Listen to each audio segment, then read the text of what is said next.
하겠습니다. 마가복음 6장 1절부터 6절까지 말씀입니다. 예수께서 거기를 떠나사 고향으로 가시니 제자들도 쫓으니라. 안식일이 되어 회당에서 가르치시니 많은 사람이 듣고 놀라 가로되 이 사람이 어디서 이런 것을 얻었느뇨? 이 사람의 받은 지혜와 그 손으로 이루어지는 이런 권능이 어찌 됨이뇨? 이 사람이 마리아의 아들 목수가 아니냐? 야고보와 요셉과 유다와 시몬의 형제가 아니냐? 그 누이들이 우리와 함께 여기 있지 아니하냐 하고 예수를 배척한지라. 예수께서 저희에게 이르시되 선지자가 자기 고향과 자기 친척과 자기 집 외에서는 존경을 받지 않음이 없느니라 하시며 거기서는 아무 권능도 행할 수 없어 다만 소수의 병인에게 안수하여 고치실 뿐이었고 저희의 믿지 않음을 이상히 여기셨더라.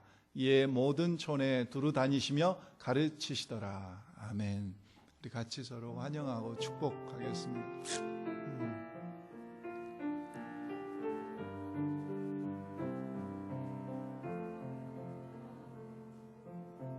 형제의 모습 속에 보이는 하나님 형상 아름다워라.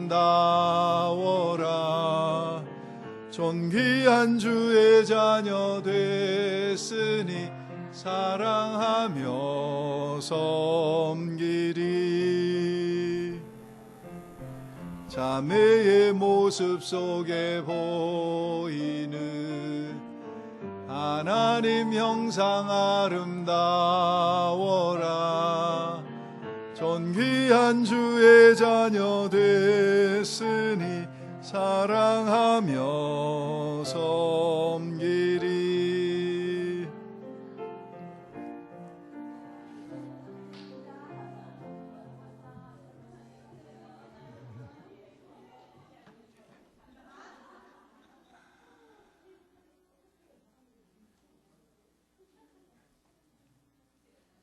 우리 데니스는 플로리다 잘 갔어요? 예, 아니 로켓을 지금 쏜 거예요. 이제 앞으로 쏠 거예요.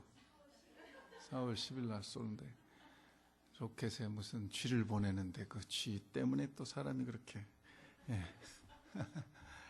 예, 우리 데니스가 쥐 박사여가지고 로켓을 쏘는데 로켓에 쥐를 보내는데 사람도 못 타본 로켓을 쥐가 가서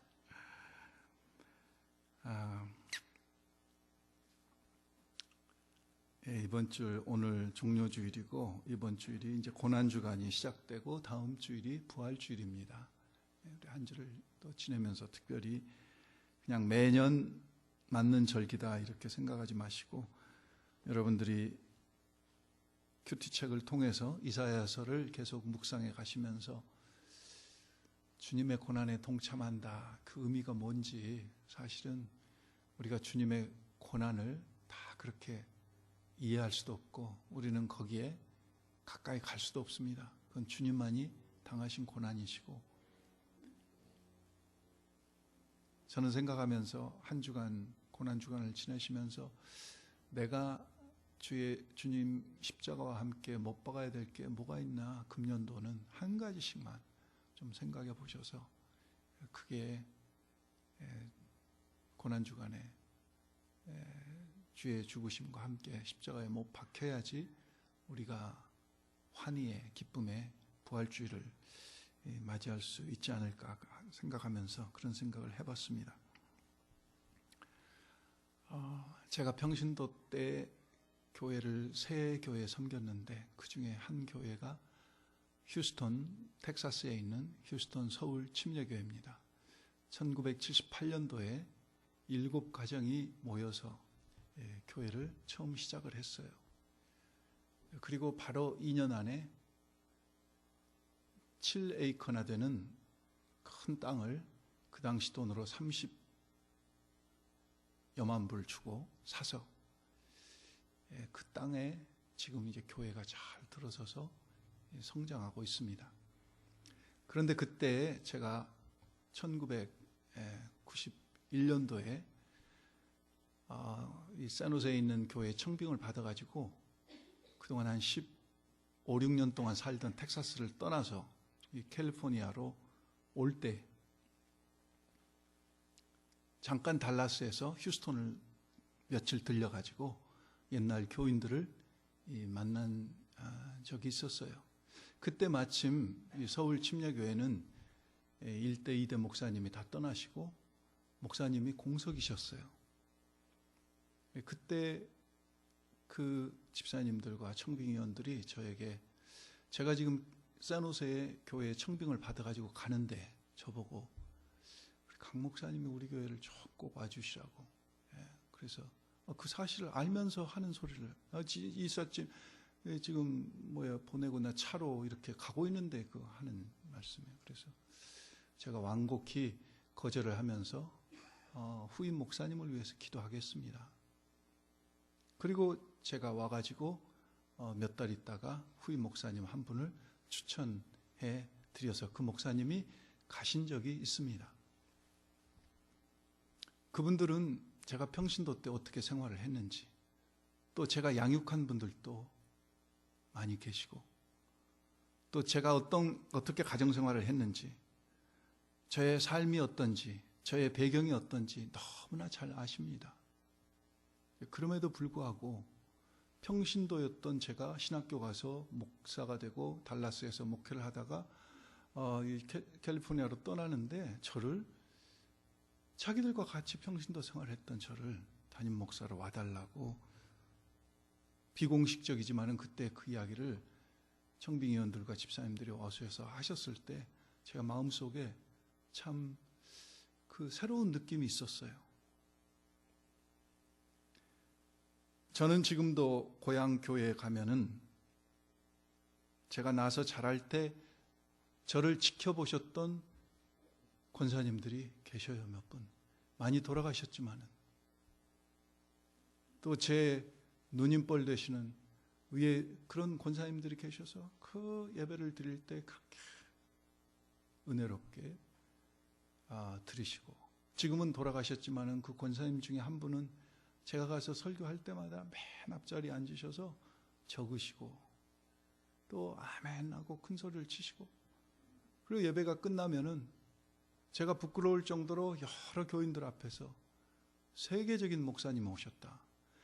제가 나서 자랄 때, 이 어릴 때 저를 보셨던 권사님인데 그게 그렇게 대단하겠어요. 그런데 그렇게 여겨주시고 칭찬을 하시더라고요. 여러분, 고향 그러면 무슨 느낌이 드십니까? 물론 각자의 다 고향이 다르기 때문에 다 느낌이 다를 수 있지만, 우리는 흔히 내가 편안함을 느낄 때, 포근함을 느낄 때 이런 이야기를 하죠. 꼭 고향에 온 것 같아요. 예? 꼭 고향에 온 것 같아요. 사실 고향 그러면은 어떻습니까? 한국에 다 고향이 있지만은 저는 미국의 첫 발을 디딘 곳이 휴스턴이에요. 그래서 휴스턴에서 10년 살았기 때문에 제가 휴스턴을 떠난 지가 수십 년이 됐지만 아직도 휴스턴이 제 미국의 제2의 고향 같아요. 마음이 포근해지고, 어떤 어려움이 있어도 가면은 나를 반겨줄 사람이 있을 것 같고, 물론 지금 다 돌아가시고 다 떠났지만은 그런 느낌이 들지 않습니까? 그게 고향 아니에요? 그런데 오늘 본문에 보면은 예수님의 고향은 태어나기는 베들레헴에서 태어나셨는데 자라시기를 우리가 아는 대로 나사렛에서 자라셨잖아요. 어떻게 보면 호적, 본적이 나사렛입니다. 마리아와 요셉의 고향이 나사렛이에요. 그래서 누가복음 1장과 2장에 보면은 마리아에게 천사가 나타나서 수태고지를 할 때 나사렛에 사는 마리아에게 천사가 찾아왔다고, 마리아가 나사렛 출신.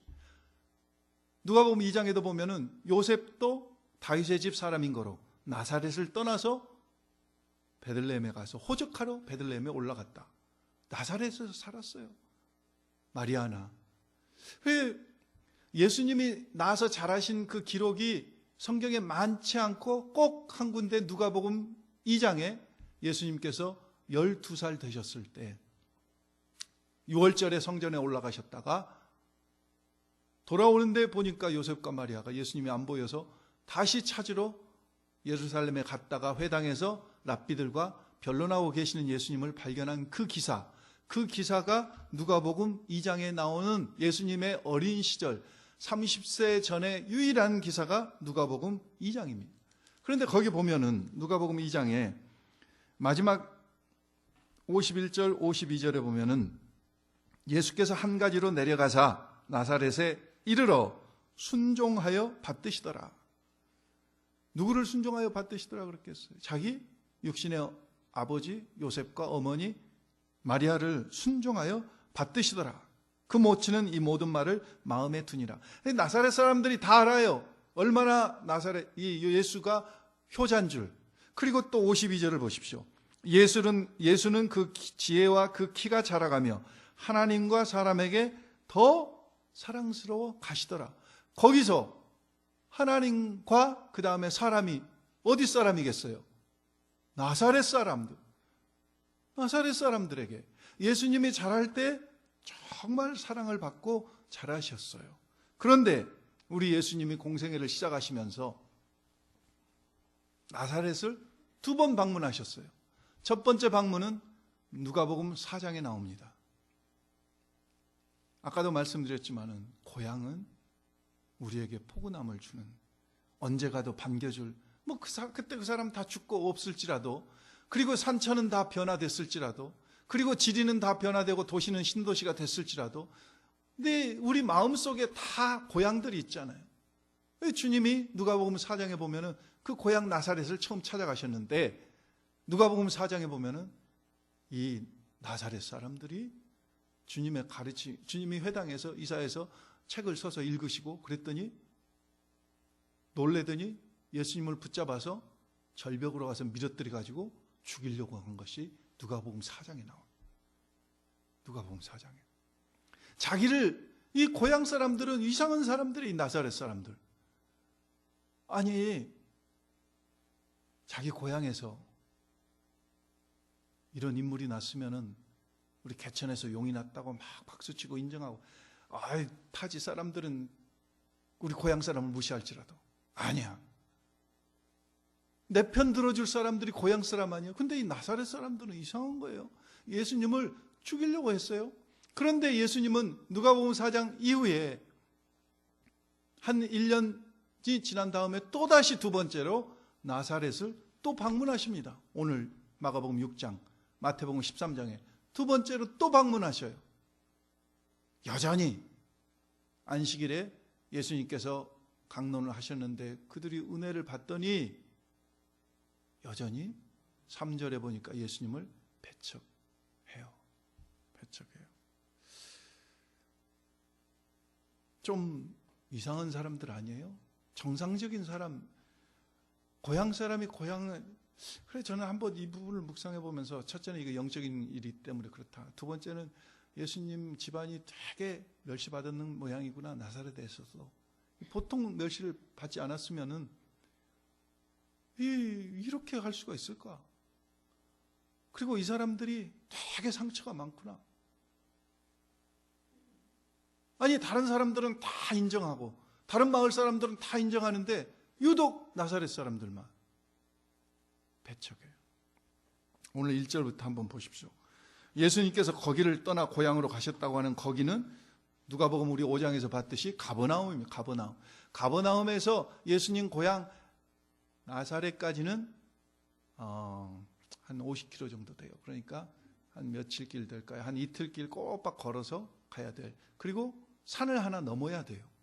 가버나움은 나사렛 바로 해변가에 있고, 나사렛은 거기서 서편으로 남서편으로 산을 하나 넘어가지고 산 중턱에, 지중해를 향해서 산 중턱쯤 있는 게 나사렛이에요.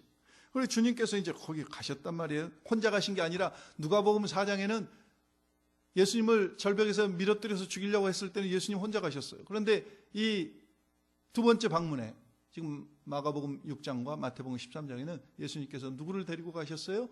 제자들하고 같이 가셨어요. 제자들까지. 그래서 어떤 신학자는 그렇게 이야기합니다. 예수님께서 그 다음 이제 이 나사렛 사건이 있고 나서 예수님께서 제자들 짝져 뿔뿔이 전도로 보내시잖아요. 제자들에게 마가복음 5장에서는 가버나움에서 막 죽은 자가 살아나고 회당장 야이로의 딸이 살아나고 혈루증 앓았던 여인이 낫고 귀신 들린 자가 낫고 하면서 환호를 받고 인정받고 막 그랬는데 예수님께서 이 제자들을 파송하시기 전에 정말 복음에 이런 핍박과 반대가 따른다 이것을 보여주시기 위해서 일부러 제자들을 나사렛에 한번 데리고 가신 것이 아니냐 이렇게 이야기하기도 해요. 아무튼 예수님께서 제자들과 가셨어요. 그래서 안식일에 회당에서 가르치십니다. 이걸 보고 이 사람들이 놀래서 가로되 보통 가르침이 아니다 그래요. 권세 있는 자의 가르침이고 자기들이 알잖아요. 이 예수는 나사렛을 살면서 학교를 다닌 적도 없고 뭐 외국을 나가본 적도 없고 목수 해가지고 집안에서 효자 노릇한 것은 봤지만은 뭐 공부를 했다 뭐 들이팠다 뭐 했다 이런 거 들어본 적 어디서 이런 소리가 나오냐 그들이 놀랐다는 거죠. 그러면서 하는 이야기가 이 사람이 어디서 이런 것을 얻었느냐 도대체 불황무시간 이 예수가 마리아의 아들 목수가 어디서 이런 것을 도대체 알았느냐 이 사람의 받은 지혜와 그 손으로 이루어지는 이런 권능이 어떻게 된 일이냐 어찌 됨이냐 그러면서 세 가지 이야기를 합니다. 이 사람이 마리아의 아들 목수가 아니냐 야고보와 요셉과 유다와 시몬의 형제가 아니냐 그 누이들이 우리와 함께 여기 있지 않냐 그 여동생이 지금 우리와 여기 함께 있지 않냐 여러분 이 사람이 마리아의 아들 목수가 아니냐 이것은요 굉장한 멸시의 이야기입니다. 그 당시는 다 아버지의 아들 이렇게 이야기했잖아요. 요셉의 아들 예수가 아니냐 이렇게 이야기해야 되는데 마리아의 아들 목수 예수가 아니냐 두 번 예수님을 경멸하는 겁니다. 한국말에 죄송합니다. 후레자식이라는 말이 있죠. 아버지가 없는 자식이다. 아버지가 없이 자란 자식 중에서 버릇이 없을 때 후레자식이라고 합니다. 그 말이 마리아의 아들 목수 예수가 아니냐 이 이야기입니다. 예수님을 향한 굉장한 경멸의 이야기입니다. 신학자들은 이 부분을 놓고 예수님의 요셉이 일찍 죽었다 이렇게 이야기도 하지만은 아버지가 돌아가셔도 요셉의 아들 예수인 것은 분명해요. 또 어떤 사람은 이야기하기를 동정녀 마리아 탄생을 했으니까 그냥 마리아의 아들로 그런데 그 당시 습관으로는 이 사람들이 그렇게 부르는 게 아니에요. 전혀 다르게 부릅니다. 근데 여러분 이 사실이 마리아의 아들 목수 야곱과 요셉과 유다와 시몬의 형제 아니냐 그 누이 동생들이 우리와 함께 여기 있지 않냐 이 말은 다 맞는 말이에요. 사실이에요. 그런데 그 사실을 이야기하면서 3절에 보니까 예수를 어떻게 했다고요? 배척했다. 영어 성경에 보면은 they took offense at him 그랬습니다. They took offense at him. 배척한 것이 아니라 아주 공격했다. 근데 이 배척했다는 말의 뜻은 예수로 말미암아 자기들이 실족했다 그 이야기입니다. 아니 이 놀라운 은혜의 말씀을 듣고 주님께서 잠깐이지만 그 손으로 행하시는 권능을 보고 그들이 은혜 받고 놀래고 우리 마을에서 우리 나사렛에서 이런 정말 이분이 메시아로 이 땅에 오셨 거기까지는 못 되더라도 정말 위대한 분이 뭔가 모르지만 메시아일지도 몰라 그러지만 마리아의 아들 요셉의 아들 이 예수가 어렸을 때 어쩐지 목소리를 할 때부터 예사롭지 않았어. 옆집 개똥이의 집을 책상을 고칠 때부터 솜씨가 보통이 아니었어. 역시 잘할 때 인물이 달았구나. 뭐 이렇게 감탄하고 인정한 게 아니라 놀래기는 놀랬는데 배척을 한 자기들이 실족해버렸어.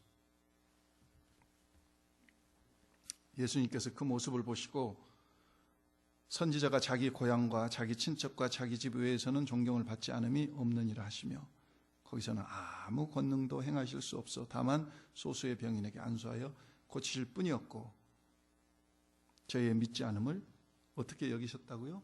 이상히 여기셨다. 이상히 여기셨다고 하는 이 말씀의 원래 뜻은 예수님이 놀라셨다는 겁니다. 여러분 성경에 예수님이 놀라셨다는 말 두 군데 기록되어 있습니다. 예수님이 두 번 놀라셨어요. 한 번은 마태복음 8장에 가버나움의 백부장, 귀신 중풍 들린 자기 종을 치료해달라고 왔는데 주님이 그 가버나움 백부장의 집에 가려고 그러니까 백부장이 뭐라고 그래요? 오시지 말라고 그래요. 자기 집에 오시면 저기 밑에도 종들이, 부하들이 있는데 자기가 명령하면 다, 주님 그냥 말씀으로 명령하시면 내 종이 나을 줄 믿습니다. 말씀으로만 하시면. 주님이 막 거기서 놀래 자빠지신 거죠. 이스라엘에서도 이만한 믿음을 본 적이 없다. 거기서 주님이 놀라셨다. 그 다음에 두 번째 놀라시는 게 고향 사람 나사렛 사람들이 이상히 여기셨다는 건 놀라셨다. 두 번 놀라셨다. 좋은 일로 한 번 백부장, 가버나움 백부장 때문에 놀라시고, 나쁜 일로 나사렛 자기 고향 사람들이 믿지 않음을, 배척함을 보시고 우리 주님께서 놀라신 거예요. 어떻게 이럴 수가 있냐? 도대체 무엇이 문제입니까? 무엇이 문제입니까? 아까 초대에 제가 말씀드렸지만 이게 영적인 일이니까. 정상적인 사람들 같으면은 우리 고향에서, 여러분 그러잖아요. 한국에도 시골 마을에 요즘 가면은 플랜카드들 막 붙여놓잖아요. 예? 우리 마을에서 개똥이가 공무원 5급 시험에 합격했답니다. 합격. 뭐 행정고시 누가 합격했습니다. 뭐 축하합니다. 막 마을에 가면은, 한국 마을에 지나다니면 그런 거 붙어 있는 거 가끔 보시잖아요. 한국 가실 때. 요셉과 마리아의 아들 예수가, 이 놀라운 플랜카드는 못 써붙일 망정 환영하고 인정하고 받아들여야 되는데 전혀 그렇지 않고 도리어도 배척하고 죽이려고 하고 배척하고. 여러분, 오늘 이 사람들이 2절 3절에 이야기한 이야기 다 사실입니다. 다 사실이에요. 다 사실이에요. 다 사실이지만은 마리아의 아들 목수도 맞고, 야곱과 요셉과 유다와 시몬의 형제도 맞고, 예수님의 여동생들이 거기 그 자리에 살고, 그 나사렛에 살고 있는 것도 맞고, 다 맞는데, 그게 사실인데 그것밖에 모르는 그들, 내가 알고 있는 것, 내가 보이는 것이 전부인 것으로 착각하고 그걸로 모든 것들을 판단하고 생각할 때, 우리는 인간관계도 어렵게 되지만 특별히 하나님과 우리와의 관계에 있어서는 이건 엄청난 일입니다. 엄청난 일이에요. 우리의 생각과 선입견과 편견과 경험과 지식과 우리가 안다고 하는 것, 이런 것들이 다 뭡니까? 이런 것들 때문에 우리가 새로운 것을 더 이상 받아들이지 않고 받아들이려고 하지 않는다면 우리는 발전이 없어요. 그게 바로 늙었다는 증거예요. 우리의 생각이 굳어버리는. 그런데 그 새로운 것이 하나님의 말씀일 때, 성령의 능력일 때, 예수 그리스도가 메시아와 그리스도 되심일 때는 문제가 아주 심각하다는 거죠. 아주 심각하다는 거죠. 사실은 제가 말씀드린 이런 우리의 생각이나 선입견이나 편견이나 이 경험이나 지식이나 내가 안다고 하는 이 모든 것들은 어떻게 보면은 이 하나님의 말씀으로 다 부서져야 될 것들 아닙니까? 다 없어져야 될 것들 아니에요. 그래서 사도 바울이 그러니까 그렇게 공부를 많이 했지만은 그 모든 것들을 내가 무엇으로 여긴다? 배설물로 여긴다고 그랬잖아요. 하나님의 말씀을, 복음을 붙들고 나서는 그 모든 것들이 다 배설물로 여긴다. 여러분, 저는 두 가지로 생각합니다. 이 왜 나사렛 사람들이 이랬을까? 정상적인 사람만 같았어도 그들의 얼마나 마음에 한이 맺혔을까? 갈릴리 사람으로 멸시받지, 갈릴리 중에서도 깡촌 나사렛 사람으로 무시받지, 그 무시받는 속에서 굉장한 아마 그 치유받지 못한 상처들이 깊이 있었구나 하는 것을 저는 그냥 짐작해 보면서 이 편견과 하나님의 말씀에 대한 무지 때문에 이들이 스스로 자기들을 족쇄 채워버리고 예수님을 거부하고 이번 고난주간에 예수님을 오늘 호산나 다윗의 자손이여 환호했던 그 사람들이 며칠 있다가 바라바를 놔주고 예수를 십자가에 못 박으라고 외쳤던 사람들과 똑같이 이 나사렛 사람들도 결국은 다친 마음으로 하나님의 말씀에 대한 무지 때문에 영안이 닫혀져 있기 때문에 그 다친 마음으로 결국은 여러분 성경에 예수님이 두 번 다시 고향 나사렛을 방문하셨던 기록이 없습니다. 마가복음 6장으로 마태복음 13장으로 끝이에요. 그 뒤로 1년 반 정도 주님이 공생애를 더 사셨지만은 그 뒤로 다시 나사렛을 방문하지 않으셨어요. 그리고 오늘 본문에 보면은 어떻습니까? 5절에 아무 권능도 행하실 수 없어 다만 소수의 병인에게 안수하여 고치실 뿐이요. 우리의 잘못된 편견과 하나님의 말씀에 대한 무지와 영적으로 닫혀져 있는 눈 때문에 하나님의 능력을 제한해버렸다. 그죠? 제한해버렸어. 여러분, 이 마가복음 6장 보시면은요, 1절부터 6절까지는 나사렛 이야기가 나오고, 마가복음 6장 보십시오. 마가복음 6장 맨 마지막 부분에 53절부터 보시면 53절, 56절은 게네사렛이라고 하는 지역에서 주님이 가셔서 사역하신 말씀이 나와요. 게네사렛은요, 게네사렛은 갈릴리 호수의 또 다른 명칭이 게네사렛이었고, 이 게네사렛이라고 하는 마을은 갈릴리 호수의 북 가버나움에서 서편쪽으로, 서남쪽으로 조그만 성읍이 게네사렛이었어요.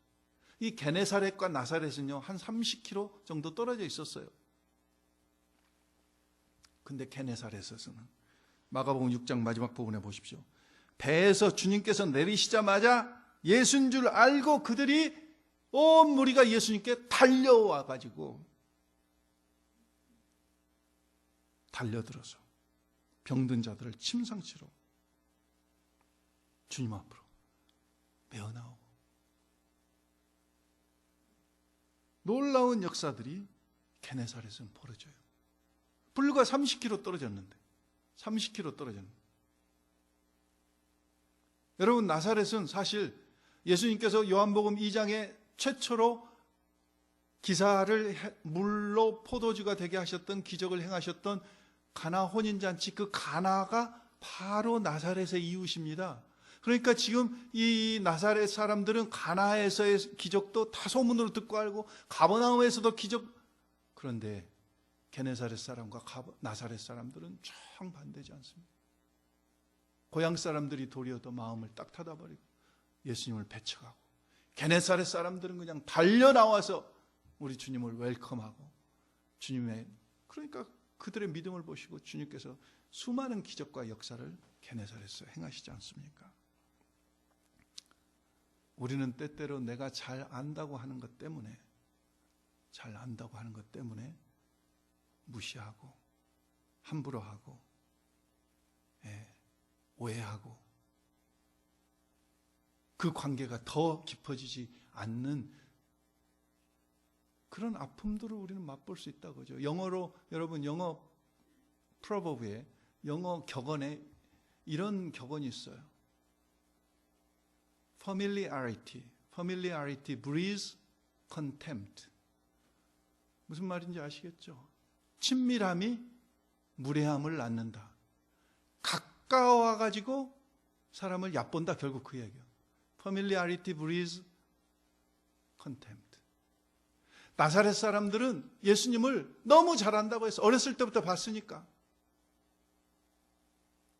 우리가 머리 쓰다듬고 그래 자랐던 친구야. 야고보와 요셉과 시몬 형제야. 여동생들이 여기 있어. 마리아의 아들 목수 예수야. 직업도 알아요. 그런데 그 안다고 하는 것 때문에 우리 주님을 도리어 더 내몰아치고, 오늘 우리가 성경을 안다, 하나님을 안다, 교회를 안다, 자칫 잘못하면요, 이 안다고 하는 것 때문에 우리도 나사렛 사람들과 같이 주님 앞에 무례를 범할 수 있고 주님을 제한할 수가 있다는 거죠. 영어로 나사렛은 나자린입니다. 나자린.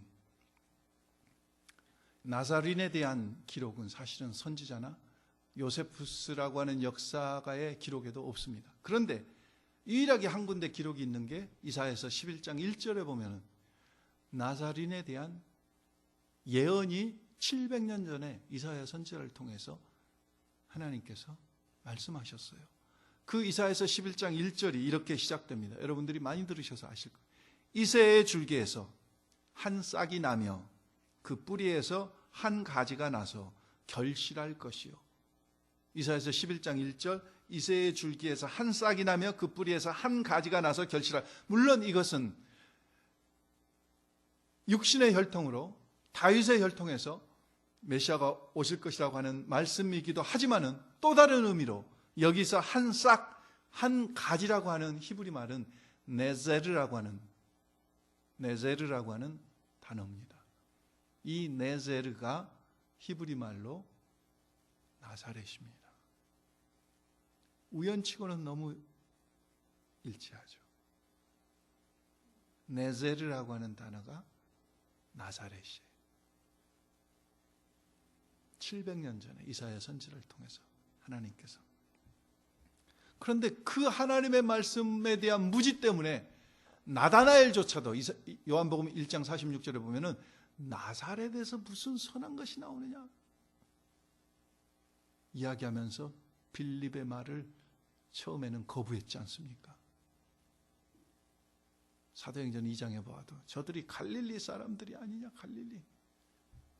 여러분 갈릴리를 무시하고 나사렛을 무시하면은요 구약 성경의 수많은 그 선지자들 엘리야, 엘리사, 아모스, 요나, 나훔, 호세아 다 갈릴리 출신입니다.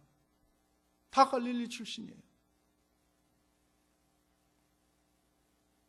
그들은요 너무 하나님의 말씀에 무지했고 말씀에 무지했다고 할지라도 지금 눈으로 봤지 않습니까? 회당에서 어떤 역사가 일어나는지 예수님께서 어떤 일들을 이루고 다니시는지 가버나움에서 소문 듣고 가나에서 소문 듣고 직접 눈으로 보았음에도 불구하고 그들은 과거에 매었던 그 선입견과 편견과 영적인 무지 때문에 눈앞에 직접 다시 오신 자기를 죽이려고 했던 그 자들에게 다시 찾아가신 그 예수님을 또다시 배척해버려요.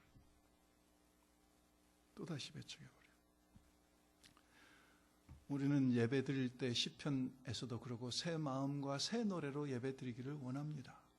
우리는 늘 새 노래. 저는 여러분들은 그 새 마음과 새 노래라고 하는 그 단어를 어떻게 해석하신지 모르겠지만 저는 이렇게 해석합니다.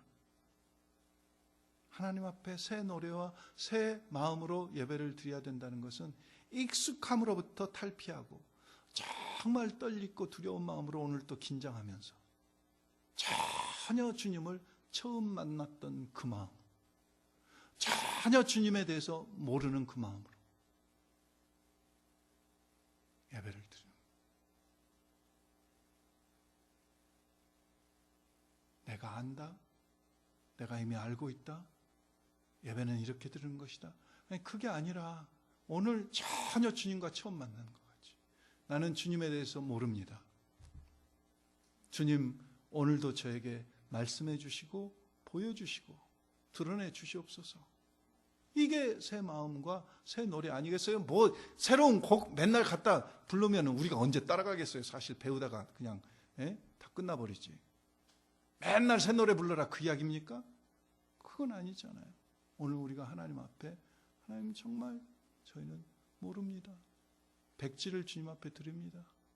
빈 마음을 드립니다. 첫 만남 가졌을 때 그때 그 감격으로 주님 앞에 나갑니다. 그래야 계속해서 우리 하나님을 체험해 갈 수 있지 않겠어요? 안 그러고 내가 지금 나사렛 사람들과 같이 우리가 저 아니냐? 아 맞아요. 다 사실이에요. 다 사실이야. 마리아의 아들 목수 예수고 사실이요. 너희 동생도 여기 있고 사실이야. 요셉과 시몬과 다 형제 사실이에요. 야고보 사실.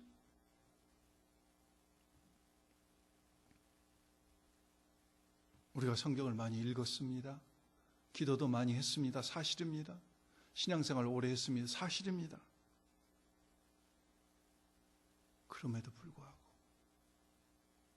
그 사실 때문에 그것 때문에 죄송합니다. 제가 이 말씀 드려서 특별히 모태신앙, 저같이 모태신앙 가지고 있는 사람일수록, 교회 생활을 오래 한 사람일수록, 목사고 교육자일수록 오늘 나사렛 사람들과 같은 마음을 갖기가 쉽고, 그래서 그 마음 때문에 예수님을 배척하는 어리석음을 범할 우려가 심히 많다는 거죠.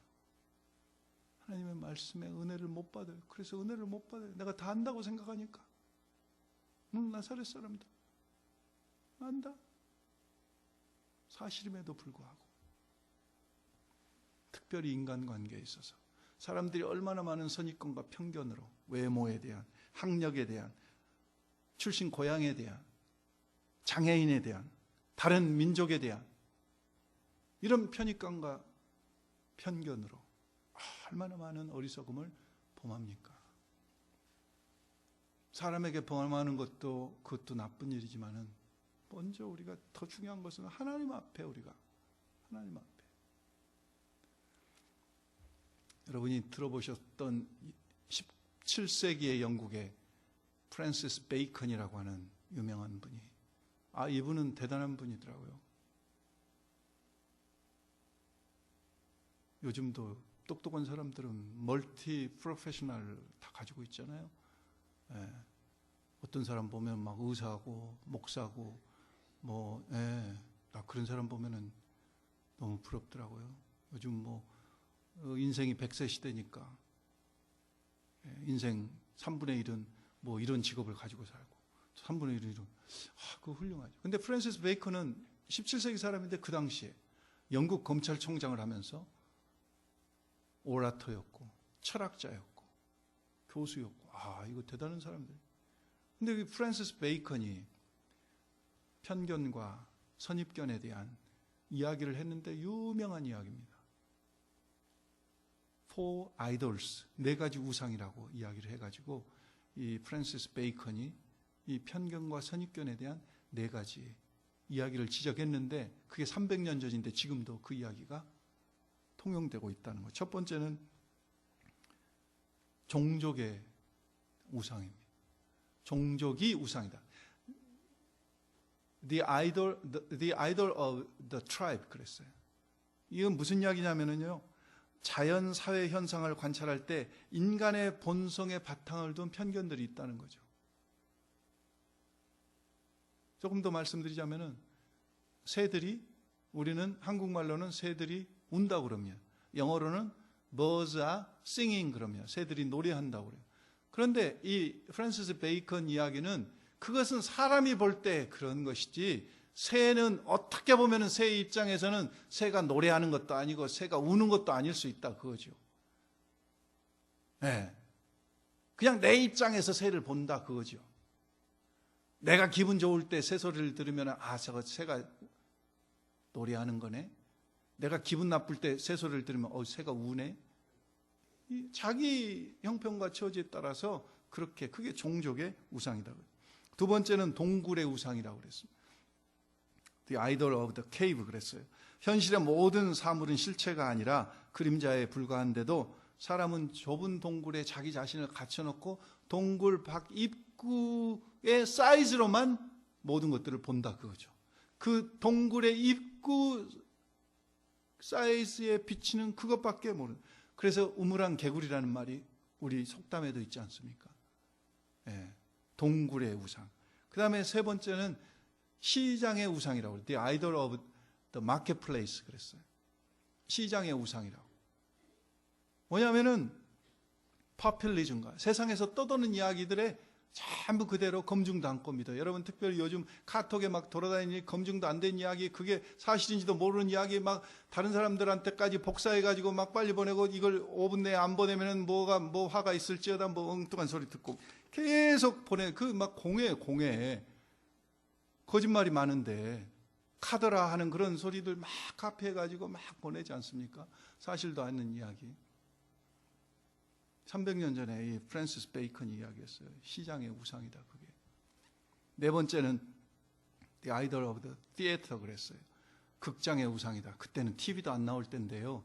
어떻게 미리 미래를 예지하는 인식이 있었는지 극장에서 가서, 그 당시는 뭐 극장이 있었겠죠. 요즘은 TV가, 극장에 가서 배우가 연기한 것을 그대로 사실로 다 인식하고 받아들이고, 몰입하고, 그래서 눈물 짜고 그대로 믿고, 그래서 요즘 같으면은 TV에서 맛집 소개하면은 그게 진짜인 줄 알고 가서 또 거기 막 벌떼같이 들어가서 먹고. 편견과 선입견에 대한, 여러분, 이런 나사렛 사람들이 그런 그 주님에 대한, 그리고 주님이 어렸을 때 자란 걸 본 것으로 그것이 전부이냐, 그 고정관념 때문에. 여러분, 부모와 자식 간에 왜 많은 갈등을 느낍니까? 많은 갈등을 느끼는 것 중에 한 가지가 뭔 줄 아세요? 부모들이 자녀들은 계속 자라나고 변화하고 성장하는데, 그 자녀들의 성장과 변화의 속도를 따라가지 못하고 옛날에 늘 코올리겠대 그 자녀로만 생각해서 대학을 졸업하고 시집장가를 가고 직장생활을 하는데도 옛날 늘 그 자녀로 생각해서, 우리 한국 속담에 무슨 속담이 있죠? 하여간 나이가 아무리 많이 들어도 부모에게는 70 노인도 부모에게는 자식이다, 하여간 그러니까 애들을 그 고정관념으로 자기 자녀라고 그래서 그 변화를 인정하지 않는, 그것 때문에 많은 고통들이 있지 않습니까? 나사렛 사람들도 사실 이 영적인 문제지만 실제적으로도 주님께서 이런 분으로 오신 것을 깨닫지 못함으로 그들은 세계 10대 소설이라고 하는 Pride and Prejudice라고 하는 제인 오스틴이 쓴 오만과 편견이라고 하는 소설은 발표된 지가 200년이 지났는데도 아직까지도 세계 10대 소설 중에 들어가더라고요. 여러분 한번 기회가 되시면 읽어보세요. 한국말로도 번역이 되어 있습니다. 오만과 편견, 드라마로도 나왔더라고요. 저는 드라마만 열심히 봤는데, 원래 원작과는 전혀 상관없는 무슨 법정 검사들 이야기, 쓸데없는 이야기. 원래 원작에서는 사랑하는 두 주인공이 이 편견과 한쪽은 오만으로 가득 차 있어가지고 사랑이 안 돼요. 그러다가 나중에 이 편견, 프레지디스와 그 선입관, 프라이드, 오만이 다 풀리고 나니까 두 사람이 뜨겁게 사랑한다는 그런 이야기가 그 제인 오스틴의 오만과 편견이라고 하는 소설의 내용입니다. 오늘 우리가 하나님에 대해서도, 예수 그리스도에 대해서도, 그들이 얼마나 이 목수의 아들, 마리아의 아들, 목수라고 지금 그 오만함으로 주님을 묶어버리니까 주님께서도 더 이상 거기서는 능력을 행하시지 않고 다른 것으로 가버리시죠. 오늘 우리의 어리석음, 우리의 오만과, 영적인 오만과 우리의 잘못된 영적인 편견이 자칫 잘못하면 또다시 주님을 십자가에 못 박을 수 있다는 거죠. 말씀을 마치면서요, 나태주 씨라고 하는 시를 한번 읽어드리고 말씀을 마치려고 합니다. 이 나태주 씨는 충남 서산 출신이에요. 우리 백집사님 동네, 이민희 집사님 동네와 가까운 동네. 지금은 공주문화원 원장을 하고 계시는데, 이분이 2007년도에 죽을 뻔한 병에 걸렸다가 살아나면서 주님을 만나고 나서 그동안에는 풀잎을 보고 식물을 보고 꽃을 보고 시를 썼는데 2007년 이후부터는 하나님에 대해서 시를 쓰기 시작했습니다. 그 중에 하나가 제목이 하나님은 이라고 하는 제목입니다. 제가 한번 읽어드릴게요. 하나님은 넝마장수, 골목마다 쏘다니며 넝마를 줍는, 하나님은 고물 수선공, 집집마다 방문하여 망가진 고물을 고치는, 하나님은 무이촌 약사, 약 없는 마을마다 찾아다니며 아파하고 신음하는 사람들을 돌보는, 왜 아니리 하나님 앞에 우리는 저마다 넝마, 버릴 수도 간직할 수도 없는 고물, 병들어 신음하는 모두가 환자. 이게 전부입니다. 이 나태주 시인의 시는 굉장히 짧아요. 어떨 때는 그냥 한 센텐스로 끝나요. 그런데 마지막에 왜 아니리 하나님 앞에 우리는 저마다 넝마, 버릴 수도 간직할 수도 없는 고물, 병들어 신음하는 모두가 환자. 우리의 연약함, 우리의 죄성을 주님 앞에 철저히 인정하고 넉마되고 고물되고 환자된 우리를 주님 앞에 고백하고 인정하고 나갈 때, 겸손함으로 나갈 때 우리는 눈에 보이는 것에 의해서 그치지 않고 그 눈에 보이는 것 너머에 계시는 하나님의 신성, 하나님의 역사, 하나님의 섭리들을 체험하면서 살 수 있게 될 줄 믿습니다. 기도하겠습니다. 살아계신 아버지 하나님 감사드립니다. 아버지 하나님이 종료주의를 또 저희에게 허락하시고 우리 주님께서 십자가에 달려 죽으신 그 고난주간을 또 시작하며 아버지 하나님 저희가 무엇을 십자가에 못 박아야 될지 다시 한번 내 자신을 돌아보는 그런 한 주간이 시작됩니다. 나사렛 사람들과 같이 눈에 보이는 것으로 예수님을 묶어버리고 자신들을 묶어버리고 잘못된 편견과 선입관념으로 예수님을 배척하여 그들에게 이르렀던 놀라운 구원의 실체를 저들이 거부하고 영원히 주님 앞에 다시 서지 못했던 그 어리석은 장면들을 저희가 다시 한번 묵상하며 아버지 하나님 저희의 오만과 저희의 편견과 저희의 잘못된 선입견들을 주님 앞에 다 내려놓고 어린아이와 같이 백지로 하나님을 전혀 모르는 자로 주님 앞에 매일매일 서기를 원합니다. 아버지 저희는 정말 넉마와 같고 고물과 같고 정말 환자입니다. 저희 자신의 연약함을 주님 앞에 인정하며 나가는 예수 그리스도의 메시아됨과 그리스도 되심을 선포하고 인정하고 고백하고 나가는 모든 심령들에게 하나님께서 하나님의 역사를 이루시고 하나님의 기적을 베풀어 주시옵소서. 오늘 모든 예배와 시간을 하나님 감사드리었고 예수님의 이름으로 간절히 기도드렸습니다. 아멘.